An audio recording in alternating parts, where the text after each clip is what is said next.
Hey all, I hope everyone's doing fine. So today I am back with basics of formula making, the prerequisite for lecture 2. Before lecture 2 you would require to know something to get upskilled in lecture 2. ठीक है, तो उससे पहले हम लोग एक basic class लेंगे जो कि फॉर्मूला मेकिंग की होगी, आपकी बैलेंसिंग की होगी. इसके बाद वाला लेक्चर आपका बैलेंसिंग का होगा. ठीक है, तो ये बेसिक्स हैं जिसमें बच्चों को प्रॉब्लम आती है.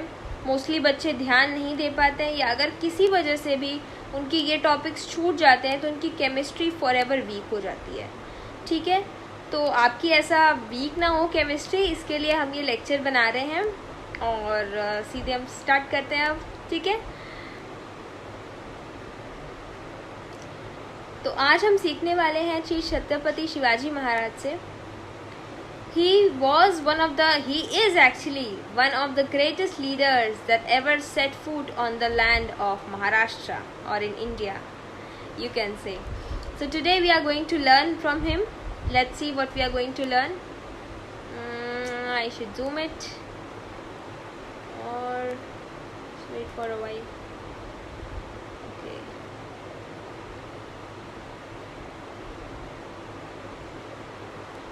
I hope it's clear. I don't need to zoom it, right? Okay. Everyone, please pay attention. It's a very important lesson for all the students. Okay, not only the students, everybody should hear this and should adhere to his words. Even if there were a sword in the hands of everyone, it is the willpower that establishes a government. I repeat, even if there were a sword in the hands of everyone, it is the willpower that establishes a government. What does it mean? And how is it related to you? How will you, all the students, learn from it? You are not an administrator. You are not somebody who is related to the government. But how can you learn from his teachings, these words? How can you learn? It means कि आपके हो सकता है हर हाथ में तलवार हो, but it is the willpower, it is the inner stamina and the inner strength that establishes a government. ना सिर्फ एक गवर्नमेंट बल्कि लाइफ में सक्सेसफुल होने के लिए आपको एक इनर विल पावर चाहिए होती है, ना कि आपको कोई बाहरी संसाधन, आपको कोई मटेरियल थिंग्स जो हैं आपको अट्रैक्ट नहीं कर सकती, आपको कोई मटेरियल थिंग्स हेल्प नहीं कर सकती. ठीक है, फॉर एग्जाम्पल मैं एक छोटा सा एग्जाम्पल आपको दूंगी. जैसे कि आप सबके पास पेन है, right? You all have pens, you all have different kinds of pens. ठीक है, किसी के पास 5 रुपीज़ वाली पेन है, किसी के पास 10 रुपीज़ वाली है, किसी के पास 30 रुपीज़ की है, किसी के पास 50 की है, किसी के पास 100 की है, किसी के पास हो सकता है उससे ज़्यादा की भी पेन को यूज़ कर रहा हो. बट डू यू नो कि राइटिंग किस पे डिपेंड करती है? हाथ पे डिपेंड करती है. जो हाथ वो पेन पकड़ता है, आपके हाथों पे डिपेंड करती है आपकी राइटिंग, ना कि पेन पे. एक 5 रुपीज़ की पेन से भी बच्चा बहुत अच्छा लिख सकता है और एक 100 रुपीज़ की पेन से भी बच्चा बहुत बेकार लिख सकता है. तो it is you who is going to decide each and everything. It is you, it is your courage, it is your strength which is going to change the path, change your life and change your future and your country's future. तो आप बदल सकते हैं. ये कोई material नहीं है, ये कोई तलवार नहीं थी जिन्होंने जिसके कारण वो इतनी अच्छी गवर्नमेंट स्टैब्लिश कर सके, वो स्वराज लेके आ सके, वो एक गोल्डन एज लेके आ सके.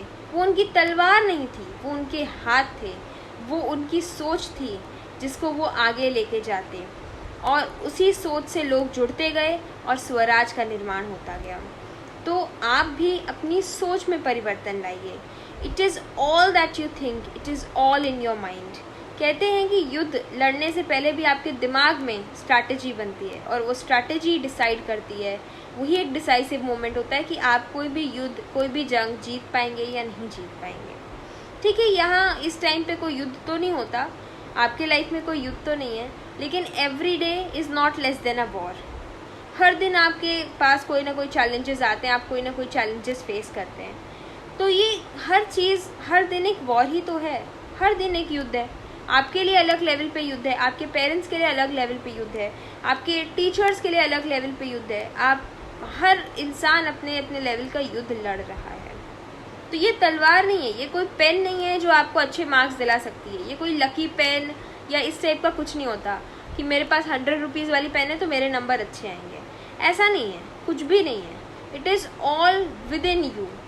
सब कुछ आपके अंदर होता है। वो विल पावर, वो इच्छा शक्ति आपके अंदर होती है।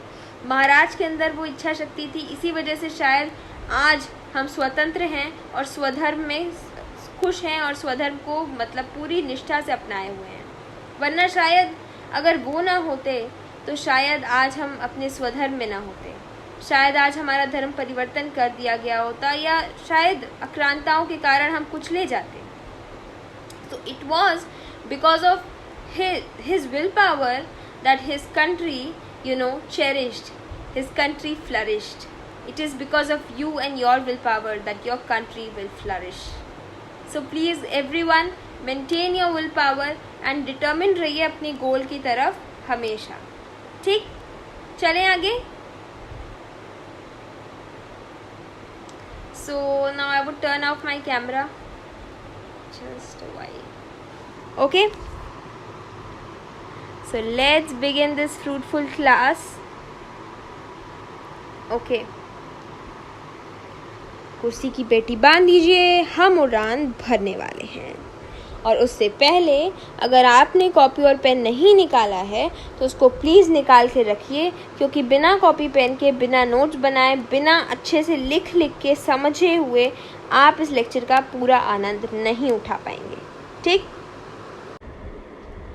so we are going to start with symbols of elements. This is the first topic for today. Okay, so just wait for a while. Now I think it's perfect. Let's start. Elements are represented by, let me put a highlighter here. Okay, elements are represented by symbols. Elements को हम किससे represent करते हैं? Symbols से। किससे represent करते हैं guys? Symbols से। The symbol of an element is a single letter or a two-letter abbreviation. It could be a single letter, it could be one letter, or it could be two-letter abbreviation. Abbreviation means short form. Abbreviation का मतलब क्या होता है? Short form of its full name. ठीक है, full name का one letter या two letter short form होता है हमारा symbols. The present system of allotting symbols to the elements was introduced by the Swedish scientist. ये किसने introduce करा था? Swedish scientist. तो ये scientist कहाँ के थे? स्विट्जरलैंड के थे, Swedish थे। ठीक है, और उनका नाम था J.J. Berzelius। इस नाम को अच्छे से हाईलाइट कर लो। ठीक है, J.J. Berzelius ने इनका नाम, ये सिंबल्स दिए थे। Okay, he symbols were taken, it's not he, it's these, यहाँ पे दीज होगा। ठीक है, these symbols were taken from the names of the elements. तो इन एलिमेंट्स के नेम में से हमने सिंबल्स जो हैं बनाए हैं, वन लेटर या टू लेटर का यूज़ करके। अभी मैं आपको बताऊंगी कैसे बनाए हैं। तो इसके पिछले लेक्चर में मैंने आपको पीरियोडिक टेबल दिखाया था। आई होप पिछला वाला सबने व्यू करा है, सबने देखा हुआ है। नहीं देखा है तो पहले बैक जाओ, देखो उस लेक्चर को, फिर इधर आओ। ठीक है, समझ गए? मैंने पीरियोडिक टेबल दिखाया था और ना सिर्फ दिखाया था, डिस्कस भी किया था। ठीक है, ओके, एलिमेंट सबने दर्शन किए ना सबने? चलो, okay, this is the second slide. Nowadays the IUPAC nomenclature होता है। ये जो IUPAC है, ये एक एसोसिएशन है। ये क्या, एक एसोसिएशन है, एसोसिएशन जो कि क्या करती है? एलिमेंट्स को नेम देती है, एलिमेंट्स को नेम देती है। जो भी एलिमेंट्स खोजे जाते हैं उनकी नेमिंग कौन करती है? IUPAC। और IUPAC का फुल फॉर्म क्या है गाइस? देखो इसको, international union for pure and applied chemistry.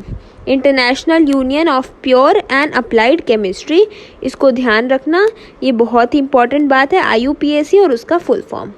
ठीक है, they approve the names of symbols of new elements. जब न्यू एलिमेंट्स खोजे जाते हैं या सिंथेसाइज किए जाते हैं, लैब में आर्टिफिशियली बनाए जाते हैं, तो उसको मान्यता कौन देता है? उसको मान्यता कौन सा एसोसिएशन देता है? IUPAC। ठीक, और ये कौन है? ये J.J. Berzelius हैं। ठीक है, ये J.J. Berzelius हैं। Okay, is that clear to everyone? इतना समझ आया सबको? चलो देखो बेटा, ये क्लास ना बेसिकली बेसिक्स के लिए है. It could be viewed by class 6, class 7, class 8 and even class 9 students जिनकी बेसिक्स क्लियर नहीं है.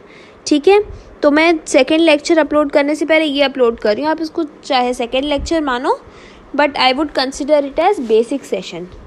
ठीक है, चलें आगे बढ़े. चलो okay. The symbols of most elements correspond to the first one. इसको देखो, फर्स्ट 1 और 2 letters of their English name. तो इंग्लिश नेम के पहला लेटर या पहले 2 लेटर, इसको हम लेके एक सिंबल बनाते हैं.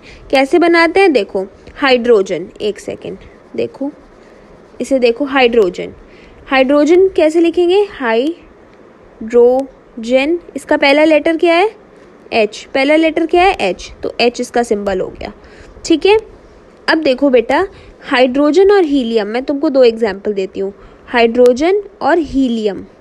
ठीक है, हाइड्रोजन एंड हीलियम, इनके दोनों के पहले लेटर क्या हैं? HH हैं. पहले दोनों के लेटर्स क्या हैं? HH हैं.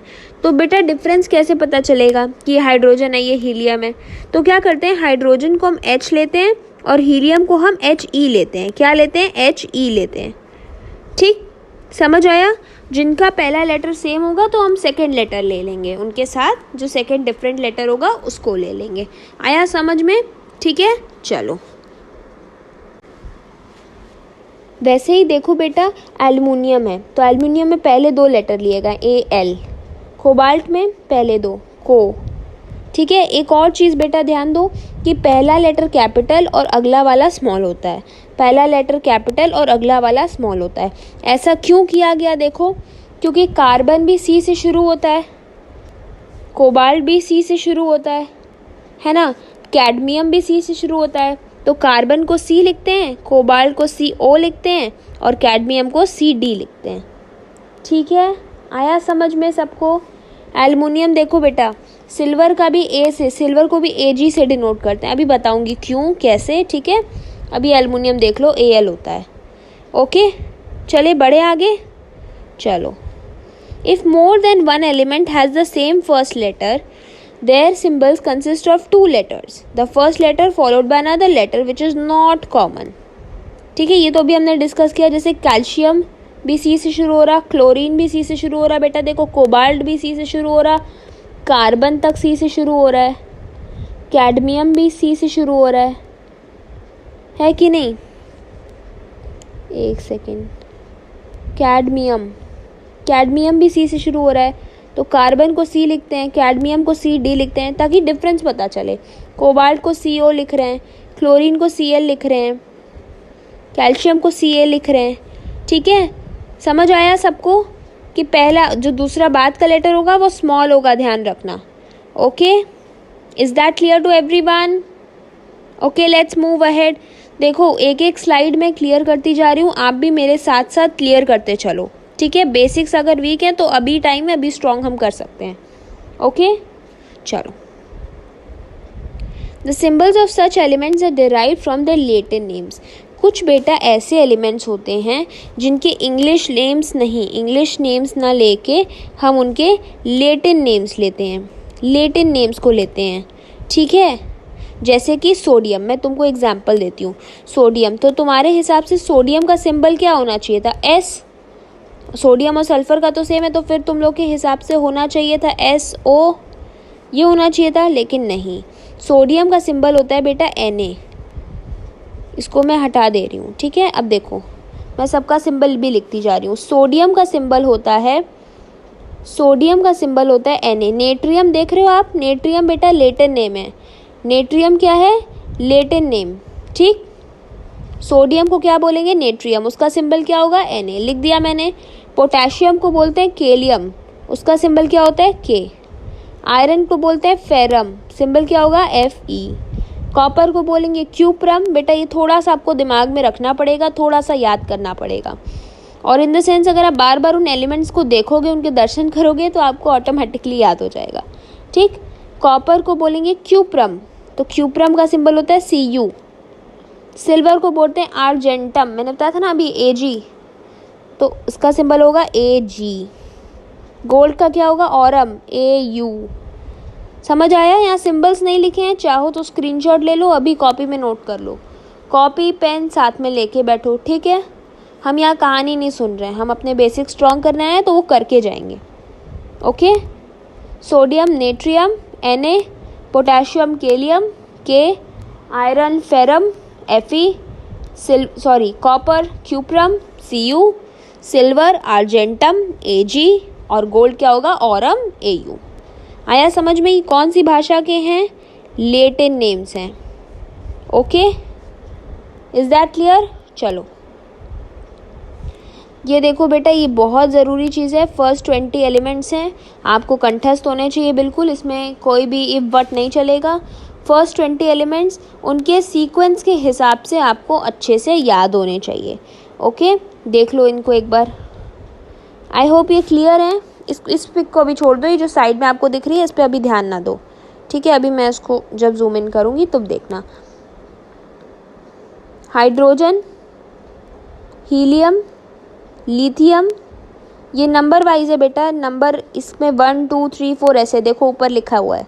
Lithium, beryllium, boron, carbon, nitrogen, oxygen, fluorine, neon, फिर sodium, magnesium, aluminium, silicon, phosphorus, sulphur, chlorine, argon, potassium and calcium.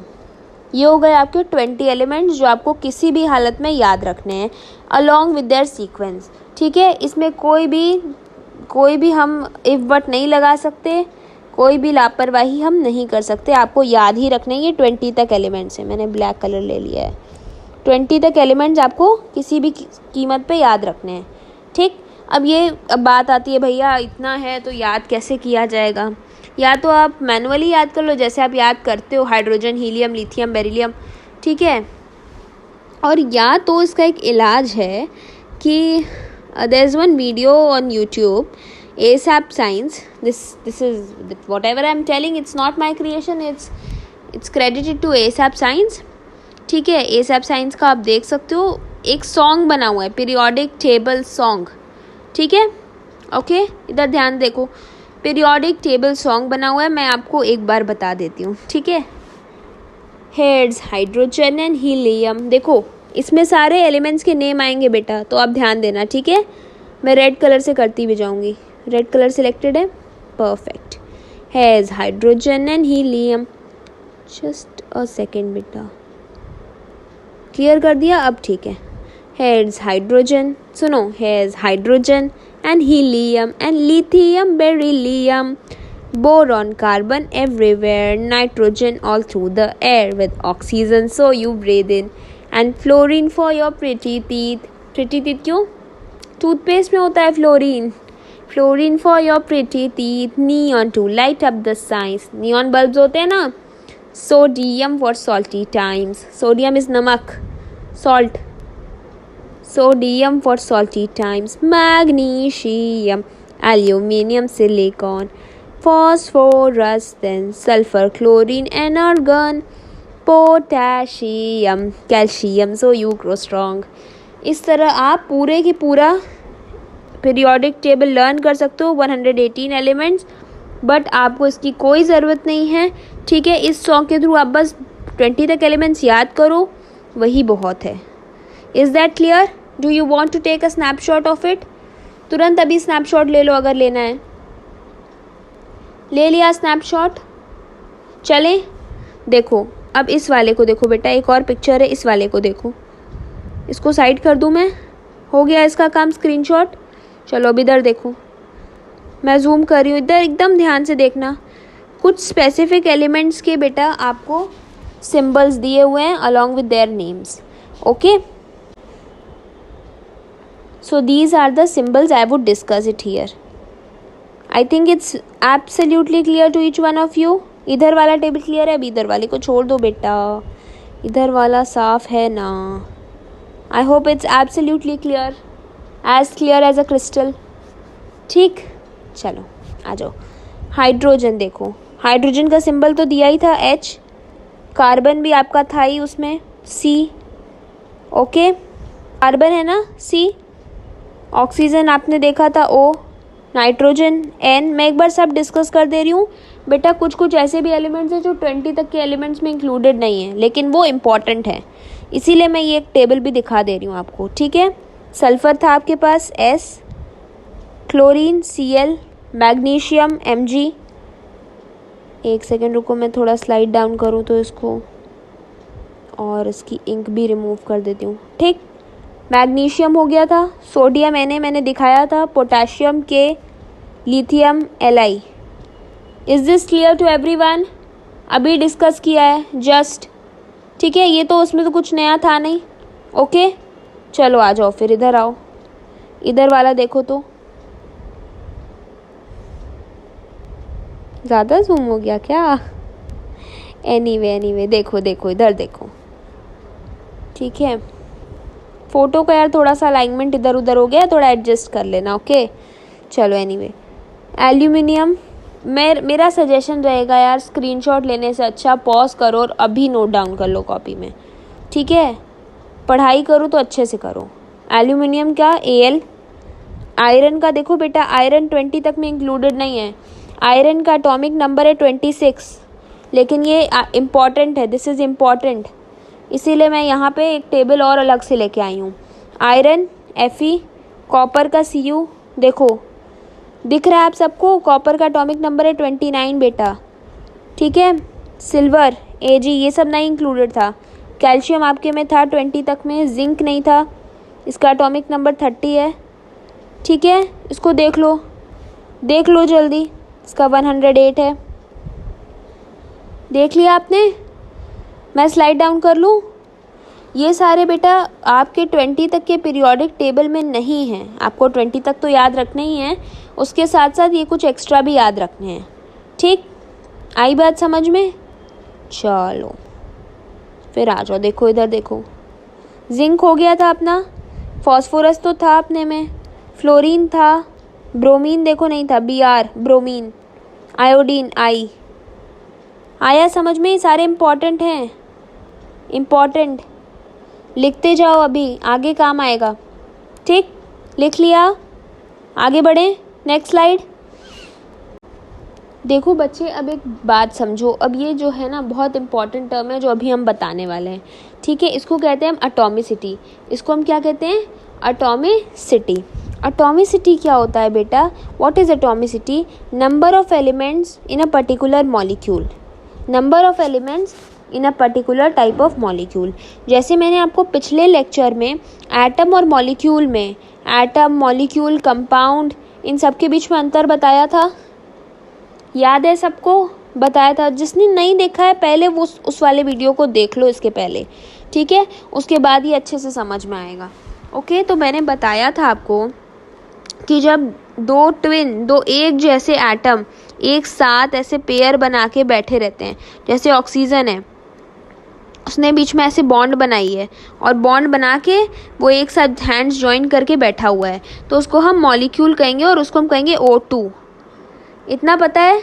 याद आया इतना? ठीक है। अब देखो बेटा, ऑक्सीजन के एक मॉलिक्यूल में उसके जैसे कितने एटम हैं? फिर से मेरा क्वेश्चन सुनो, ऑक्सीजन के एक मॉलिक्यूल में ऑक्सीजन के कितने एटम हैं?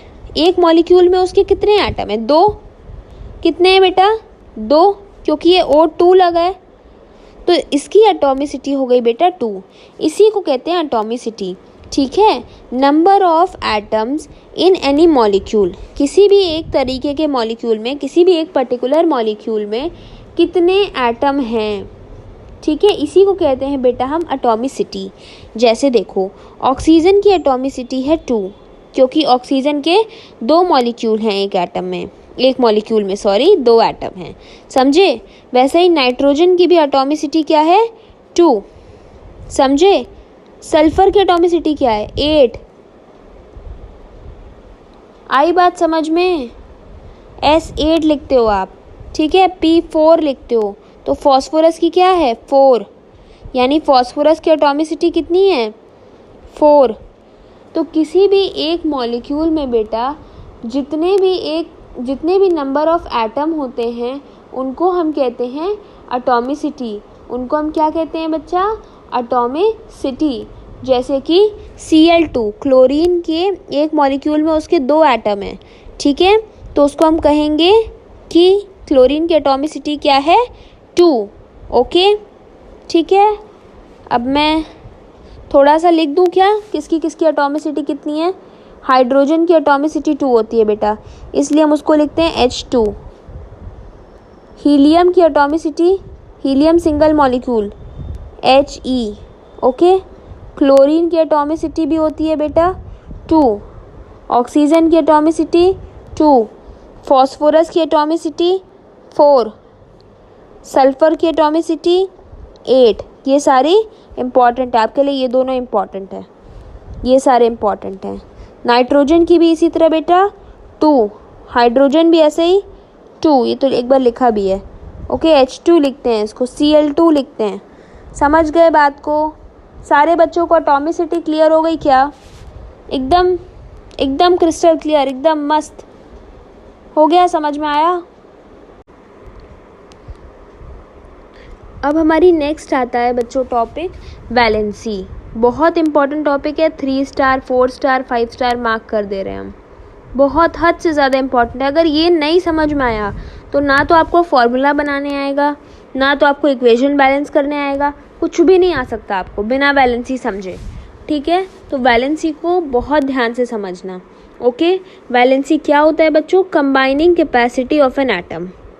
ये इसकी स्टैंडर्ड डेफिनेशन है, ये इसका स्टैंडर्ड डेफिनेशन है, पर हो सकता है कि अधिकतर लोगों के पल्ले कुछ नहीं पड़ा हो, ठीक है, कुछ नहीं पल्ले पड़ा हो। ओके, चलो कुछ नहीं होता, हम एक आसान भाषा में समझाते हैं।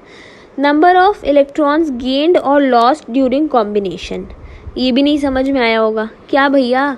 अभी तो हम एटम पढ़ रहे थे, मॉलिक्यूल पढ़ रहे थे, है ना, एटॉमिसिटी पढ़ी कि एक मॉलिक्यूल में एक ही तरह के कितने एटम होते हैं, वो भी पढ़ा। अब भैया ये इलेक्ट्रॉन क्या है? अजीब बात है। चलो मैं बताती हूँ क्या होता है इलेक्ट्रॉन, ठीक?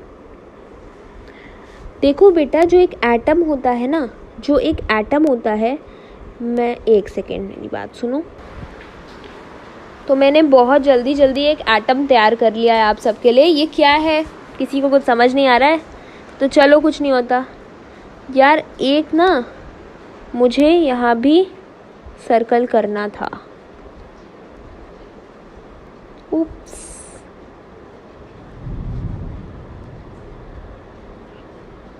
थोड़ा सा बना लो। चलो अब मैंने पूरा एक तैयार कर लिया है।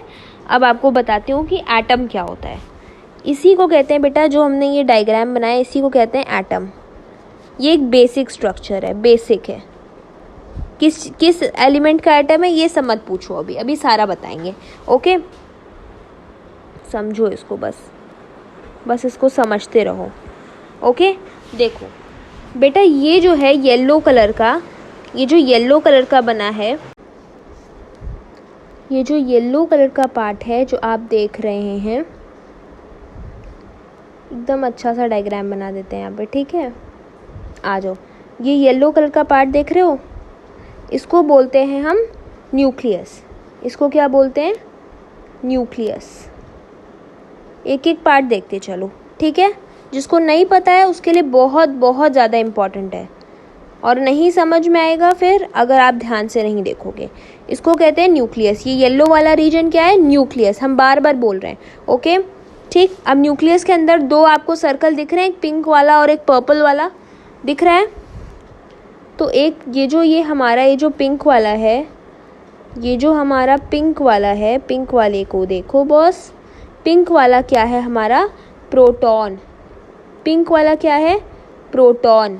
प्रोटॉन क्या होता है? Positively charge. इसका चार्ज क्या है? पॉजिटिव, ठीक? अब इस पर्पल वाले को देखो बेटा, देखो इस पर्पल वाले को, इस पर्पल वाले को हम कहते हैं न्यूट्रॉन। क्या कहते हैं? न्यूट्रॉन। और ये क्या होता है? न्यूट्रल। न्यूट्रॉन कैसा होता है? न्यूट्रल। बताओ न्यूट्रॉन कैसा होगा? न्यूट्रल। नाम से पता चल रहा है, प्रोटॉन यानी positive, proton is positive, neutron is neutral, neutron is neutral, neutron is neutral, ये पॉजिटिव प्रोटॉन समझ में आया, ये न्यूट्रल न्यूट्रॉन समझ में आया समझ में। अब ये ग्रीन वाले सर्कल की बारी, अब बस ये ग्रीन वाला सर्कल हमारा बचा है। तो ये जो ग्रीन वाला सर्कल है ये है अपना इलेक्ट्रॉन, ये है अपना इलेक्ट्रॉन जिसकी बात कर रहे थे, नंबर ऑफ इलेक्ट्रॉन्स गेन्ड और लॉस्ट, है ना, इसी की बात कर रहे थे हम वैलेंसी में। इसी का देखो सबसे ज़्यादा रोल होता है, सबसे ज़्यादा रोल किसका होता है, किसका होता है पता है, इसका होता है, इसका, इस इलेक्ट्रॉन का सबसे ज़्यादा रोल होता है पूरे केमिकल बॉन्डिंग में। पूरे केमिकल बॉन्डिंग पढ़ लो आप, वैलेंसी पढ़ लो, कुछ भी पढ़ लो, ठीक है। एक बार फिर से रिपीट करते हैं। और एक ऑरेंज वाला, ये ऑरेंज वाला नहीं बताया ना, ये क्या है देख लो बेटा, ये जो ऑरेंज वाला है अपना, इस ऑरेंज वाले को हम कहते हैं ऑर्बिट। क्या कहते हैं, ऑर्बिट, ऑर्बिट, ठीक। अब ध्यान से समझो कि ये एक्चुअली में है क्या। एक एटम है, एक एटम में होता है बेटा बीच में सेंटर पे होता है न्यूक्लियस। सेंटर पे क्या होता है, न्यूक्लियस। न्यूक्लियस के अंदर दो चीज़ें होती हैं, न्यूक्लियस के अंदर दो चीज़ें होती हैं, एक पॉजिटिव प्रोटॉन और एक न्यूट्रल न्यूट्रॉन, एक पॉजिटिव प्रोटॉन और एक न्यूट्रल न्यूट्रॉन। और न्यूक्लियस के बाहर होता है ऑर्बिट, न्यूक्लियस के बाहर होता है ऑर्बिट, ठीक है। ऑर्बिट में कौन घूमता है, इलेक्ट्रॉन। ऑर्बिट में कौन, ये घूमते रहते हैं, ऐसे ऐसे ऐसे ऐसे चक्कर मारते रहते हैं, इस न्यूक्लियस के अराउंड चक्कर मारते रहते हैं, ओके। ये घूमते रहेंगे, ये फिक्स नहीं रहते, जबकि न्यूट्रॉन और प्रोटॉन फिक्स रहते हैं। इलेक्ट्रॉन क्या होता है बेटा, नेगेटिवली चार्ज, ठीक है। इलेक्ट्रॉन नेगेटिव होता है, प्रोटॉन पॉजिटिव होता है, न्यूट्रॉन न्यूट्रल होता है, लेकिन इलेक्ट्रॉन नेगेटिव होता है और ये ऑर्बिट में न्यूक्लियस के अराउंड चक्कर मारते रहता है, ठीक है। अब हर एलिमेंट के पास बेटा ध्यान से समझो, हर एलिमेंट के पास जो है different different number of neutron, proton और इलेक्ट्रॉन रहते हैं, ठीक है। मेन बात हम यहाँ पे वैलेंसी में हम मेन बात करेंगे किसकी, इलेक्ट्रॉन की। हमको काम किससे है, इलेक्ट्रॉन से, तो मेन बात करेंगे इलेक्ट्रॉन की। डिफरेंट डिफरेंट एटम्स में different different number of electron होते हैं। जैसे एटॉमिक नंबर 1, एटॉमिक नंबर 1 कौन है, हाइड्रोजन। हाइड्रोजन में कितने इलेक्ट्रॉन होंगे, 1। देखो बेटा जितने जो एटॉमिक नंबर होगा, जो एटॉमिक नंबर आपका होगा उतने ही नंबर ऑफ इलेक्ट्रॉन होंगे, इस बात को समझ लो, ठीक है। देखो जैसे कि आपका एटॉमिक नंबर 1 कौन है, हाइड्रोजन, तो हाइड्रोजन के पास कितने इलेक्ट्रॉन, 1 इलेक्ट्रॉन। इसी तरह हीलियम एटॉमिक नंबर 2 है, तो उसके पास कितने इलेक्ट्रॉन, 2 इलेक्ट्रॉन। इसी तरह आप जाते जाओ नियॉन, नियॉन पे पहुंचो, नियॉन का एटॉमिक नंबर 10 है, तो उसके पास 10 इलेक्ट्रॉन्स होंगे। इतनी बात समझ में आई सबको कि बेटा जो एटॉमिक नंबर होगा उतने ही नंबर ऑफ इलेक्ट्रॉन्स होंगे। इसीलिए मैंने आपको कहा था कि आप सीक्वेंस में याद करोगे एटॉमिक नंबर के साथ, ठीक है। Names of elements atomic number के साथ याद करने हैं। आई बात समझ में, इतना समझ में आया कि बेटा जो एटॉमिक नंबर होगा उतने ही नंबर ऑफ इलेक्ट्रॉन, प्रोटॉन होंगे, इलेक्ट्रॉन या प्रोटॉन। लेकिन प्रोटॉन का अभी हमको कोई काम नहीं है, इसलिए हम प्रोटॉन के बारे में कोई डिस्कशन नहीं कर रहे हैं, ठीक है। प्रोटॉन भी उतने ही होते हैं जितने इलेक्ट्रॉन होते हैं, और जो एटॉमिक नंबर होता है वही प्रोटॉन का नंबर होता है और वही इलेक्ट्रॉन का नंबर होता है एक न्यूट्रल एटम में, अगर एटम न्यूट्रल है। इस केस में बेटा आपके लेवल पे हम सिर्फ न्यूट्रल एटम की बात करेंगे, तो ये समझ लो कि हमेशा number of proton, number of electron और एटॉमिक नंबर बराबर होंगे। आई बात समझ में, इतनी बात समझ आ गई, ठीक है। अब बेटा ये इलेक्ट्रॉन रहते कहाँ हैं, ऑर्बिट में। अभी हमने देखा था ना पिछले स्लाइड में, ये इलेक्ट्रॉन, ये ग्रीन ग्रीन इलेक्ट्रॉन किधर है, ये ऑर्बिट में तो है, ऑर्बिट में चक्कर काट रहा है ना। तो क्या सारे इलेक्ट्रॉन एक ही ऑर्बिट में रहते हैं, ये मेरा क्वेश्चन है आपसे, क्या सारे इलेक्ट्रॉन एक ही ऑर्बिट में रहते हैं। तो बेटा इसका जवाब है नहीं, सारे इलेक्ट्रॉन एक ही ऑर्बिट में नहीं रहते हैं। ये तो मैंने बताया था आपको बेसिक स्ट्रक्चर एक एटम का। अब मैं आपको बताती हूँ थोड़ा सा एडवांस स्ट्रक्चर, ठीक है। तो आओ इसको इरेज करते हैं और एक एडवांस स्ट्रक्चर बनाते हैं। तो ये हमने फटाफट से बना दिया एक एडवांस स्ट्रक्चर एटम का। अब आप कह रहे होगे, सोच रहे होगे कि मैम इसमें तो बहुत सारे ऑर्बिट हैं, इसमें तो एक न्यूक्लियस है। आई एम सॉरी, न्यूक्लियस ही बाहर आ गया। इसमें तो एक ही न्यूक्लियस है, एक न्यूक्लियस है, लेकिन इसमें तो बहुत सारे ऑर्बिट हैं, ऐसा कैसे? तो देखो बेटा, जैसे मेरे को बनाना हो, मान के चलो मेरे को बनाना है एटॉमिक स्ट्रक्चर, मान के चलो नियॉन का बनाना है। किसका बनाना है? नियॉन का। तो किसी का भी बेटा इलेक्ट्रॉनिक स्ट्रक्चर बनाने के लिए इसको हम जो भी अभी मैं बनाने वाली हूँ उसको कहते हैं इलेक्ट्रॉनिक कॉन्फ़िगरेशन। देखो बेटा, बहुत सारे बच्चों को ये इलेक्ट्रॉनिक कॉन्फ़िगरेशन बनानी नहीं आती, और जिन बच्चों को ये इलेक्ट्रॉनिक कॉन्फ़िगरेशन नहीं बनाने आती, जो बच्चे नहीं बना पाते हैं, उनके साथ प्रॉब्लम क्या होती है कि उनको एक एक एलिमेंट की वैलेंसी को याद करना पड़ता है, मगअप करना पड़ता है, जो कि बहुत मुश्किल चीज़ है बेटा। इतने सारे एलिमेंट हैं, उनकी वैलेंसी आप कैसे याद करोगे? तो कम से कम 20 तक के एलिमेंट की तो वैलेंसी आप बना पाओ, अगर आपको नहीं भी आता एग्ज़ाम में।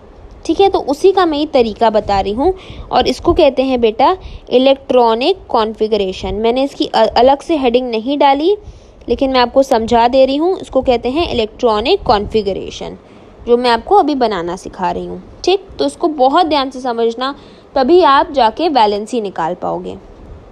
अब मैं इन ऑर्बिट्स को शेल कहती हूँ। क्या कहती हूँ? शेल। तो इसको मैं नाम दे देती हूँ के शेल, इसको मैं बोलती हूँ एल शेल, और इसको मैं बोलती हूँ M shell. Okay, K shell, L shell, M shell. ठीक, आया बात समझ में? चलो अब नियॉन का स्ट्रक्चर बनाते हैं। चलो, नियॉन क्या है बेटा? Atomic number 10। कुछ भी करने से पहले आपको एटॉमिक नंबर याद होने चाहिए, this is a must. Without this you cannot attempt any question, you cannot make the formula, you cannot balance the equation. So please बेटा, first of all learn all the atomic numbers. ठीक है, neon का atomic number 10 है। तो देखो मैं कैसे बना रही हूँ। ये सारी चीज़ें अभी के लिए मैं बेटा इरेज कर दे रही हूँ। उप्स, सारा एटम ही इरेज हो गया। चलो कुछ नहीं होता, फिर से एक बार बना देते हैं। ठीक बच्चों, तो मैंने एक एटम बना दिया है फिर से। ये बीच वाला जो फिल्ड पोर्शन है ये न्यूक्लियस है। अब की मैं लेबलिंग नहीं करूँगी, बस आपको इतना बताऊँगी कि नियॉन का स्ट्रक्चर मैं बना रही हूँ जिसका एटॉमिक नंबर 10 है। Is that clear to everyone? इतना सबको समझ आ गया ना बेटा?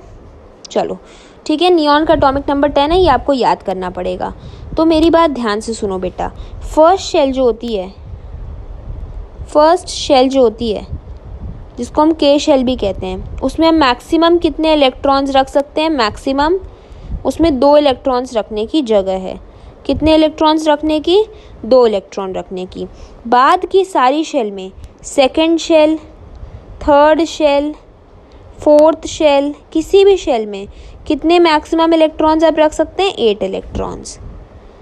इतनी बात समझ में आई? पहली शेल में जगह है 2 इलेक्ट्रॉन रखने की, बाद की सारी शेल में आप 8 इलेक्ट्रॉन्स रख सकते हो। ओके, तो नियॉन में कितने इलेक्ट्रॉन है बेटा? 10 इलेक्ट्रॉन है। मैंने बताया था कि जो एटॉमिक नंबर होता है वही नंबर ऑफ इलेक्ट्रॉन होता है। तो 10 इलेक्ट्रॉन रखो तो ज़रा जल्दी से। 1 इलेक्ट्रॉन यहाँ, 1 इलेक्ट्रॉन यहाँ, 2 इलेक्ट्रॉन रख दिए मैंने शेल में। अब बाकी के कितने इलेक्ट्रॉन बचे? 8 इलेक्ट्रॉन बचे। बताओ बच्चों, 2 रख दिए, 8 बचे ना। अब 8 इलेक्ट्रॉन की ही जगह है, और 8 इलेक्ट्रॉन को हम यहाँ प्लेस कर देते हैं। 1 2 3 4 5 6 7 एंड 8। 8 इलेक्ट्रॉन लगा दिए मैंने।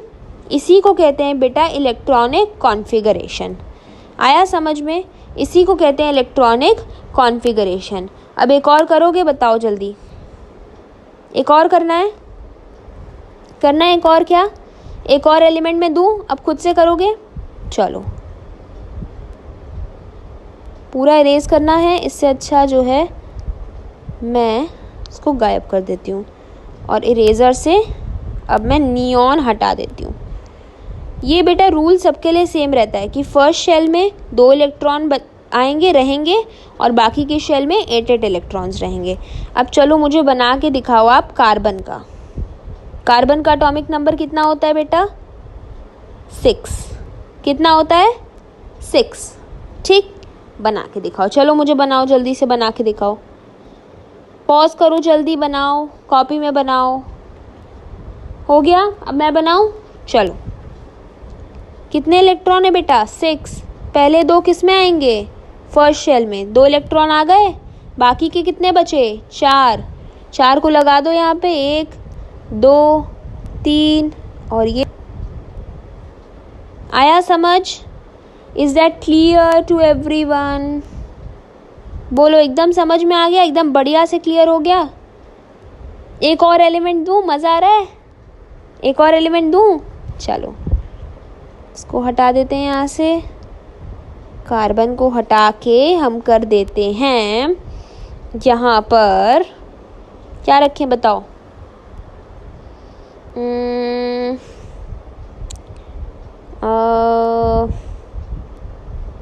Okay, beryllium. बेरिलियम का क्या है? 4 रखो तो जरा। 4 1 2 यहाँ पे, और कितने बचे? 2 और बचे, तो 2 यहाँ पे लगा दो, बन गया बेरिलियम। आया समझ में? अब बेटा सुनो मेरी बात, कोई ऐसा फिक्स नहीं है कि इतने ही ऑर्बिट होंगे। एक एटम में कितने भी ऑर्बिट हो सकते हैं। जैसे आपका क्वेश्चन होगा कि मैम अगर 10 से ज़्यादा एटम हो जाएं तो हम सब क्या करेंगे? तब हम क्या करेंगे? तो आपको कुछ नहीं करना होगा। देखो, मैंने एक और ऑर्बिट बना दिया। अब बनाओ 10 से ज़्यादा एटम। अब बनाओ, अब तो कोई समस्या नहीं है, बनाइए। मान लो अगर 10 से ज़्यादा मैं एटम का दे देती, अगर मान लो मैं सोडियम दे देती, आपको बनाने के लिए। सोडियम का एटॉमिक नंबर होता है बेटा 11। सोडियम का एटॉमिक नंबर क्या होता है? 11। अगर मैं आपको वही दे दूँ बनाने के लिए, तो आप क्या करोगे? बनाओ, आराम से बनाओ, चिल करो, है ना? आ जाओ, चलो बनाते हैं। 1 2, इसमें तो 2 ही रह सकते हैं, ठीक है। अब 9 बचे। 1 2 3 4 5 6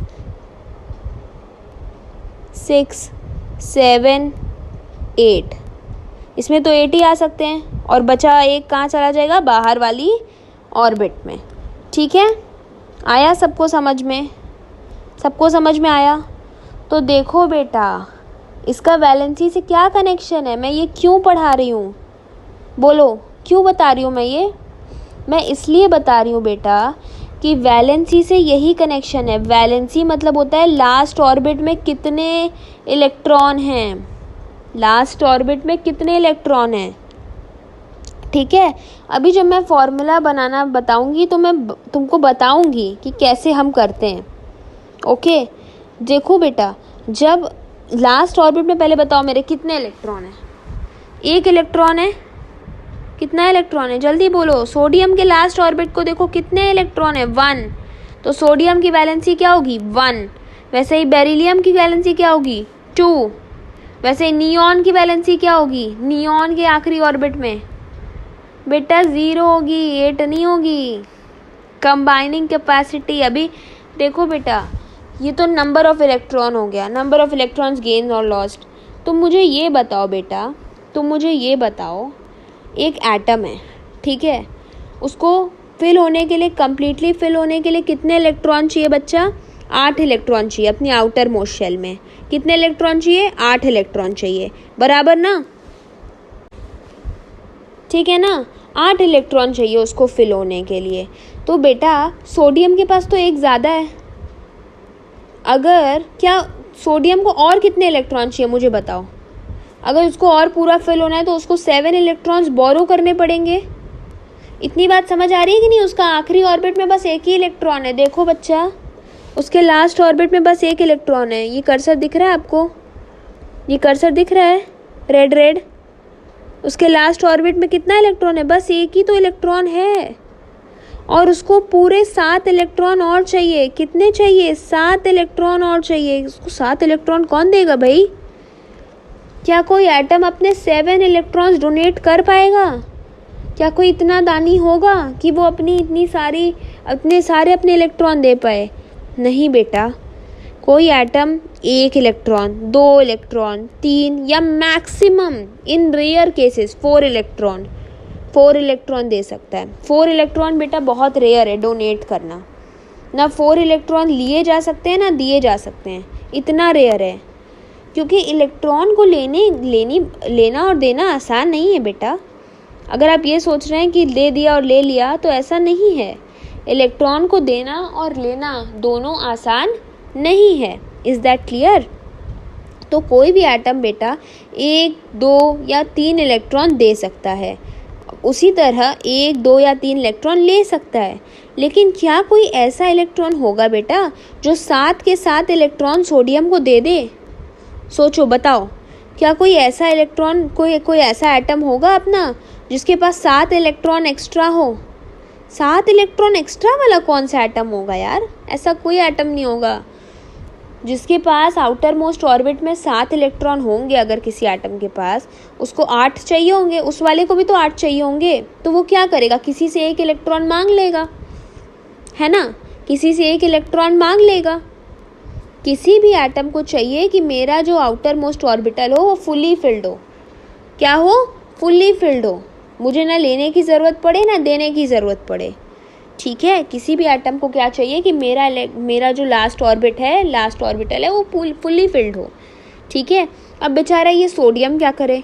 7 इलेक्ट्रॉन तो किसी से ले नहीं सकता, तो ये क्या कहेगा कि चलो कोई बात नहीं, मैं 7 इलेक्ट्रॉन ले नहीं सकता, पर 1 इलेक्ट्रॉन कोई मेरा ले ले, 1 इलेक्ट्रॉन कोई मेरा ले ले, ताकि मैं झंझट से मुक्त हो जाऊं और मेरा आउटर मोस्ट ऑर्बिट में जो सेकंड वाला ऑर्बिट है जिसमें 8 इलेक्ट्रॉन पड़े हैं, वही मेरा आउटर मोस्ट ऑर्बिट हो जाए, है ना? वही मेरा आउटर मोस्ट ऑर्बिट हो जाए। मैं भी खुश, तुम भी खुश। किसी को 1 इलेक्ट्रॉन चाहिए, वो सबसे पूछेगा कोई ऐसा है जिसको 1 इलेक्ट्रॉन चाहिए? किसी को चाहिए तो बताओ, मेरे पास 1 इलेक्ट्रॉन एक्स्ट्रा है, क्योंकि 7 तो कोई मुझे देगा नहीं, है ना? किसी को चाहिए तो वो इलेक्ट्रॉन बेचने निकलेगा। कहाँ जाएगा वो? इलेक्ट्रॉन बेचने निकलेगा। तो बगल में पास में कौन दिखेगा उसको? क्लोरीन। पास में उसको कौन दिखेगा बेटा? क्लोरीन। अब देखो क्या क्लोरीन की कहानी है। आओ इधर देखो, क्लोरीन की क्या कहानी, मैं इतना ही मैं बता रही हूँ, ठीक है? आधा इरेज करूँगी, फिर से एटम इरेज हो जाएगा। देखते हैं तो क्या क्लोरीन की कहानी है। तो बेटा क्लोरीन ऐसा है ना, क्लोरीन का एटॉमिक नंबर है 17। क्लोरीन का एटॉमिक नंबर है 17। इस बेचारे को एक और इलेक्ट्रॉन मिल जाए, अगर इस बेचारे को एक और इलेक्ट्रॉन मिल जाए तो इसका ऑर्बिट कंप्लीट हो जाएगा और ये नाचने गाने लगेगा, खुश हो जाएगा कि मेरा ऑर्बिट कंप्लीट हो गया। जैसे आपका होमवर्क कंप्लीट हो जाता है तो आप बहुत खुश हो जाते हो, वैसे ही क्लोरीन भी बहुत खुश हो जाएगा अगर उसको 1 इलेक्ट्रॉन कोई दे दे। और सोडियम तो बेचने निकला ही है, तो क्यों ना सोडियम का 1 इलेक्ट्रॉन क्लोरीन ले ले। क्लोरीन का भी ऑर्बिट कंप्लीट, सोडियम का भी ऑर्बिट कंप्लीट, सोडियम भी खुश, क्लोरीन भी खुश। तो क्लोरीन बोलेगा भाई सुन, अगर तू इलेक्ट्रॉन बेचने ही निकला है तो एक काम कर, मेरे को अपना 1 इलेक्ट्रॉन दे दे, क्योंकि मेरे को 1 ही इलेक्ट्रॉन की ज़रूरत है, मेरे पास 7 हैं, मुझे 1 चाहिए, तू दे दे, मैं ले लूँगा। तो क्या करता है? सोडियम दे देता है अपना 1 इलेक्ट्रॉन। सोडियम अपना 1 इलेक्ट्रॉन दे देता है क्लोरीन को कि जा भाई ले जा, और क्लोरीन भी अपने ऑर्बिट में 1 इलेक्ट्रॉन डाल के खुश हो जाता है। This is the end of the story. इससे बेटा मतलब क्या निकला इस स्टोरी से? इससे मतलब ये निकला बच्चा कि एक एटम इलेक्ट्रॉन देता है और एक एटम इलेक्ट्रॉन ले लेता है, और दोनों आपस में बॉन्ड बना देते हैं, दोनों आपस में जुड़ जाते हैं। जो एटम इलेक्ट्रॉन देता है और जो एटम इलेक्ट्रॉन लेता है वो दोनों आपस में जुड़ जाते हैं, बॉन्ड बना लेते हैं, एक कंपाउंड बना लेते हैं। और जब ये कंपाउंड बना लेते हैं तो इस कंपाउंड को बोलते हैं बेटा NaCl। जो नमक आप खाते हैं रोज़मर्रा की ज़िंदगी में वो यही है, NaCl, यही नमक है। सोडियम ने 1 इलेक्ट्रॉन दे दिया क्लोरीन को, क्लोरीन ने 1 इलेक्ट्रॉन लेके खुश हो गया, सोडियम भी खुश हो गया, क्लोरीन भी खुश हो गया। आया समझ में? तो ये जो इलेक्ट्रॉनिक कॉन्फ़िगरेशन है ये आपको समझना बहुत बहुत ज़रूरी था। स्टोरी समझ में आई सबको? सोडियम और क्लोरीन की। सोडियम को देना था, क्लोरीन को लेना था, सोडियम को देना, क्लोरीन को लेना था। आया समझ में? चलो, वेरी गुड। तो बेटा वैलेंसी पे वापस आते हैं। वैलेंसी यही है, सोडियम की वैलेंसी 1 है। जितने इलेक्ट्रॉन वो दे दे या जितने इलेक्ट्रॉन वो ले ले उसी को हम कहते हैं वैलेंसी। सोडियम कितने इलेक्ट्रॉन दे रहा है? 1 इलेक्ट्रॉन, तो सोडियम की वैलेंसी क्या होगी? 1। उसी तरह क्लोरीन कितने इलेक्ट्रॉन एक्सेप्ट कर रहा है? क्लोरीन कौन है? एक्सेप्टर, एक्सेप्ट कर रहा है। सोडियम कौन है? डोनर। सोडियम 1 इलेक्ट्रॉन दे रहा है तो उसकी वैलेंसी 1। क्लोरीन 1 इलेक्ट्रॉन ले रहा है तो उसकी वैलेंसी 1। समझ में आया? तो दोनों की वैलेंसी 1। जितने इलेक्ट्रॉन बेटा कोई एटम दे दे या ले ले उसी को कहते हैं वैलेंसी। अब आई बात समझ में? आ गई एकदम अच्छे से समझ में? कोई एटम जितने इलेक्ट्रॉन दे दे या जितने ले ले उसी को हम कहते हैं वैलेंसी। फॉर एग्जाम्पल, एक और एग्जाम्पल दूं? चलो अब यहाँ से एग्जाम्पल देते हैं। आ जाओ यहीं पे यहाँ पे एक एग्जाम्पल देते हैं। फॉर एग्जाम्पल बच्चे, नियॉन पे आ जाओ।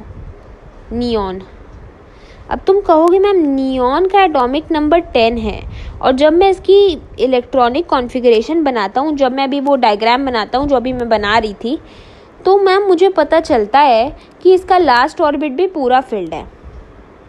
अब जिस बच्चे ने डायग्राम नहीं बनाया है कॉपी में, जल्दी से पहले तो बना लो, कोई बेईमानी नहीं, जल्दी से पहले डायग्राम बना लो कॉपी में और फिर मुझे बताओ कि क्या इसका लास्ट ऑर्बिट पूरा फिल्ड है। पहले ऑर्बिट में बेटा 2 इलेक्ट्रॉन जाएंगे और बाद वाले ऑर्बिट में बेटा 8 इलेक्ट्रॉन जाएंगे, तो 8 और 2 10 होते हैं, यानी 10 इलेक्ट्रॉन्स पूरे हो जाएंगे, यानी इसका लास्ट ऑर्बिट भी पूरा कंप्लीट आएगा, है ना। तो अब बताओ इसकी वैलेंसी क्या होगी? चलो बताओ इसकी वैलेंसी क्या होगी? कौन बताएगा मुझे? जो बताएगा वो सबसे अच्छा बच्चा है। चलो जल्दी से बता दो मुझे फटाफट, इसकी वैलेंसी क्या होगी? कोई बच्चा बोल रहा है 8। क्या बेटा 8 इलेक्ट्रॉन दे देगा? 8 इलेक्ट्रॉन दे पाएगा कोई? बताओ, is it possible to give 8 electrons? No बेटा, तुम दोगे तो कोई ले भी तो। अगर तुम दान दोगे तो कोई सामने वाला लेगा, तभी तो तुम दे पाओगे ना। जब कोई लेगा ही नहीं तो आप दोगे कैसे, है ना। इसकी आंसर है बेटा 0। इसका आंसर है 0। अब पूछो क्यों? बड़ा वाला क्यों?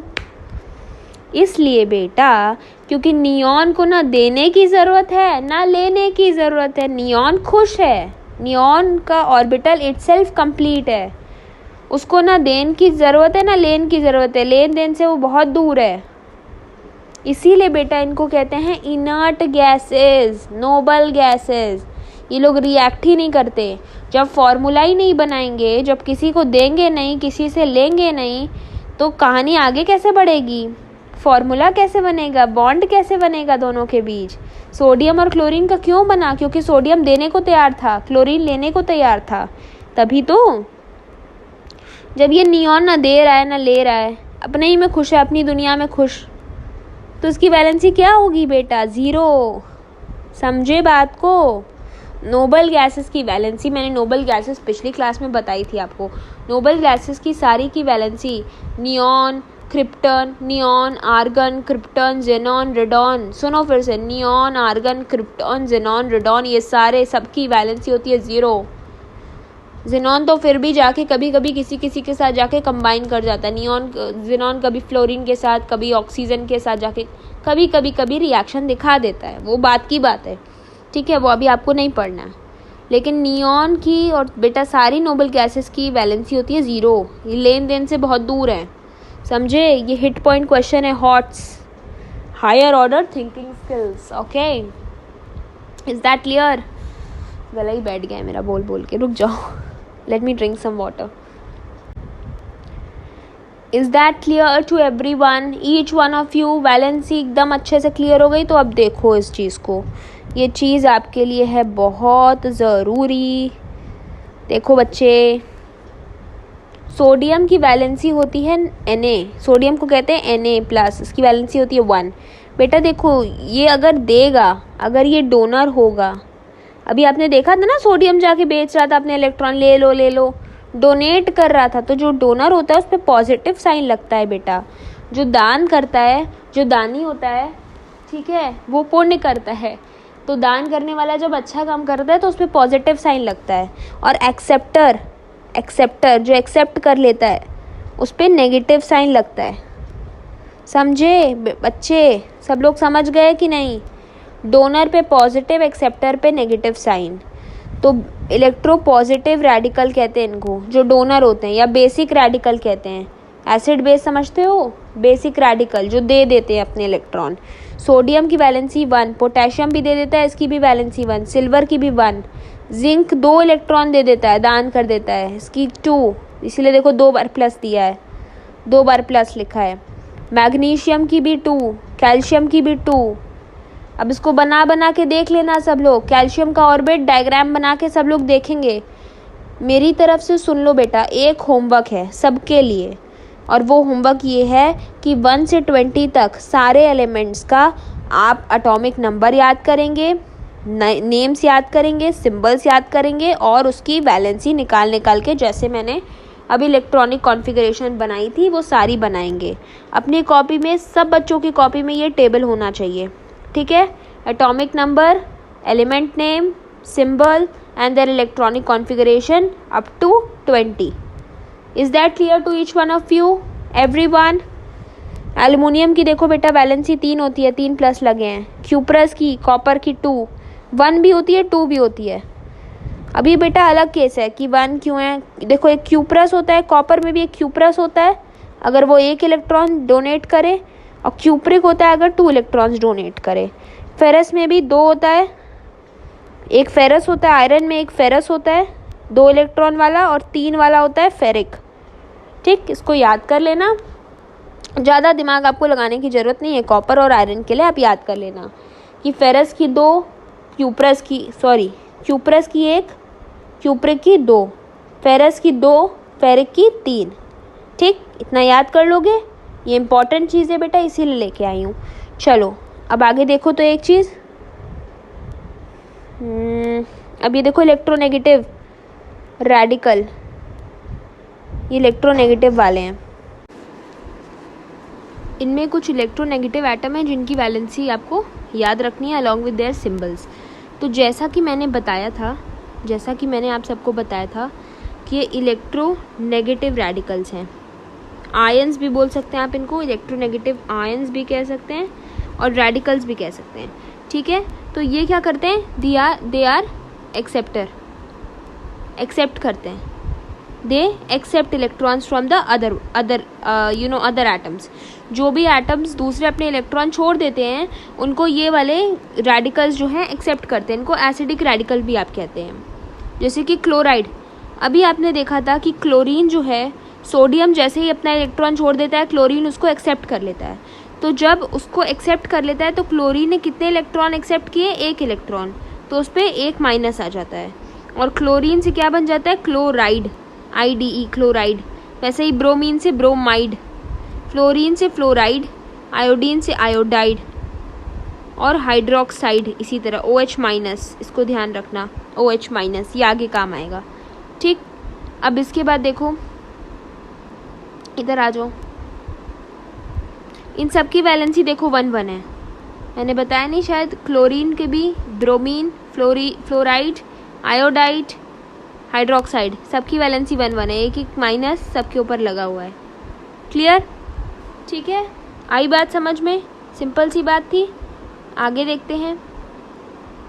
इधर देखो बेटा प्लीज़, या तो इसका स्नैपशॉट लेते जाओ फटाफट, या तो इसको पॉज करके अपनी कॉपी में तुरंत का तुरंत नोट करते जाओ। ठीक है, क्योंकि ये सारे बहुत इंपॉर्टेंट है, फर्दर केमिस्ट्री में बहुत काम आने वाले हैं। ठीक, अब हम पढ़ने जा रहे हैं oxide.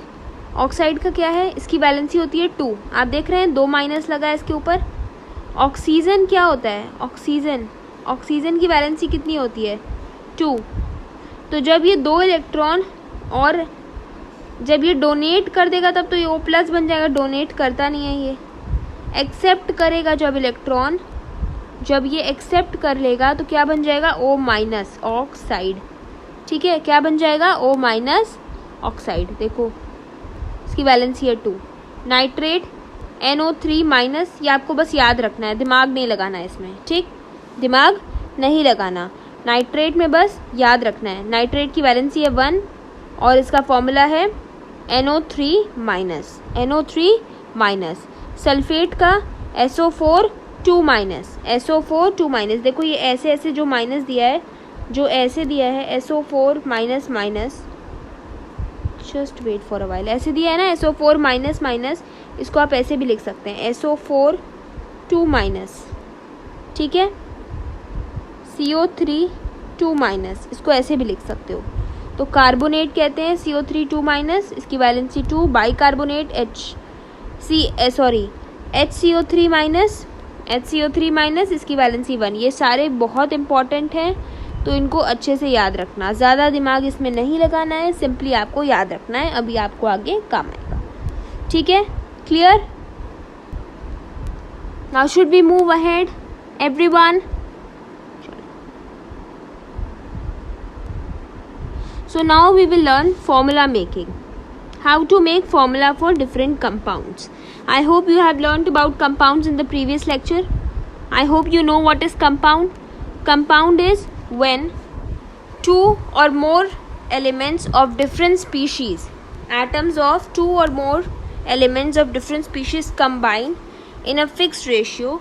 It is called a compound. Okay, it is called a compound. Now I'll give you an example.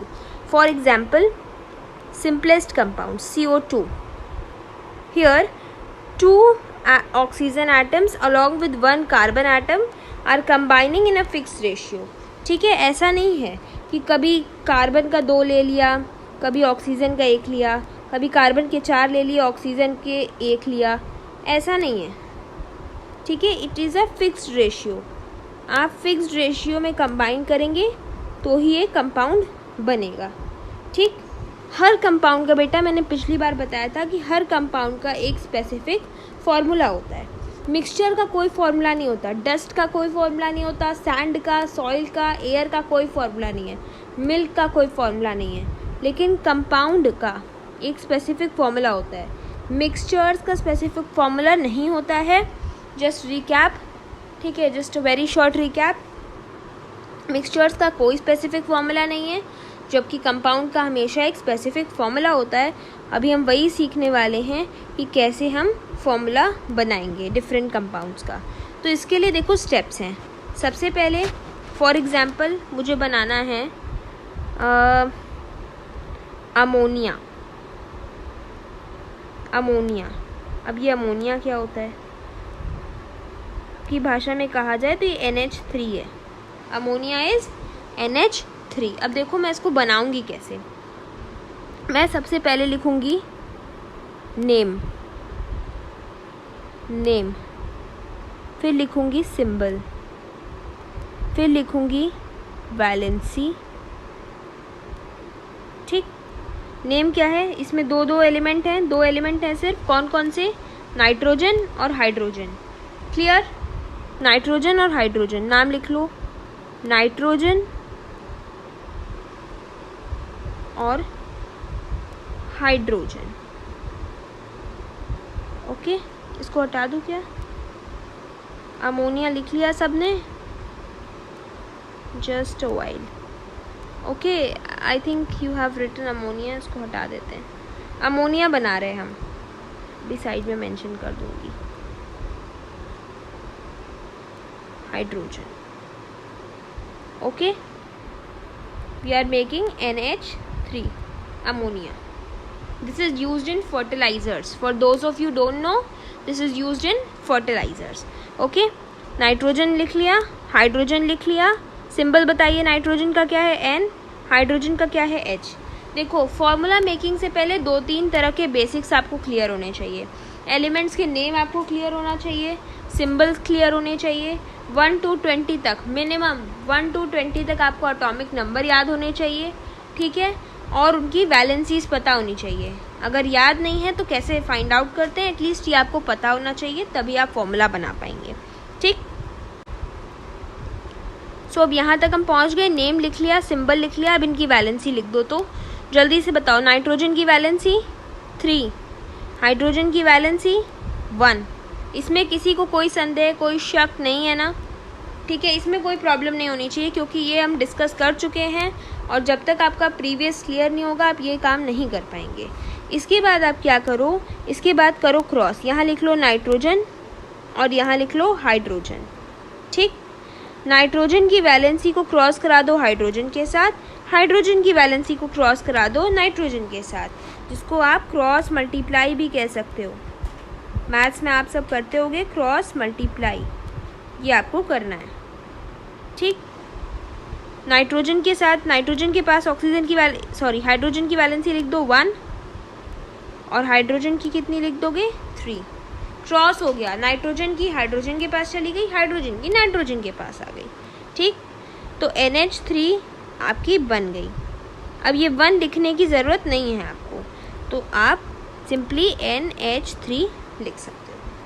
Is that clear to each one of you? Should I take one more example? Okay. I will take one more example. For example, carbon dioxide. सारे बच्चे I think इससे तो परिचित ही होंगे, है ना? चलो आ जाओ करते हैं फिर। Write down the name. Make columns like this. Then symbol. Then valency and then simply cross multiply. Name, what is the name? 2 चीज़ें क्या है इसमें, कार्बन डाइऑक्साइड। समझ में ही आ रहा है नाम से कि एक कार्बन और 2 ऑक्सीजन, डाई मतलब 2 ऑक्सीजन, लेकिन हम बना के देखते हैं। चलो, नेम आप लिख लोगे, एक तरफ कार्बन एक तरफ ऑक्सीजन लिख लेंगे। सिंबल, कार्बन का C होता है, ऑक्सीजन का O होता है। वैलेंसी बताइए, कार्बन की कितनी होती है 4, ऑक्सीजन की कितनी होती है 2। अब देखो मैजिक करा, क्रॉस मल्टीप्लाई करो। कार्बन के बाद लिख दो ऑक्सीजन की वैलेंसी 2, ऑक्सीजन से लिख दो कार्बन C2O4। लेकिन यार C2O4 है, इसको आप और कैंसिल भी तो कर सकते हो, सिंपलेस्ट फॉर्म में लेके जाओ, 2 और 4 को कैंसिल करो, CO2 आ जाएगा। आई बात समझ में? कैसे बनाया मैंने फॉर्मूला? देखो, अगर कैंसिल हो सकती हैं वैलेंसीज, अगर आपस में कैंसिल हो सकती हैं तो आपको कैंसिल करनी है। ऐसा नहीं है कि आपको उसको ऐसे ही छोड़ देना है। C2O4 नहीं होता कार्बन डाइऑक्साइड, CO2 होता है। ठीक है, कैंसिल हो सकती है तो उसको करना है। Okay, should I give one more question? Now you will solve this question. Okay, so okay, I should give water. Okay, चलो वाटर बना के दिखाओ।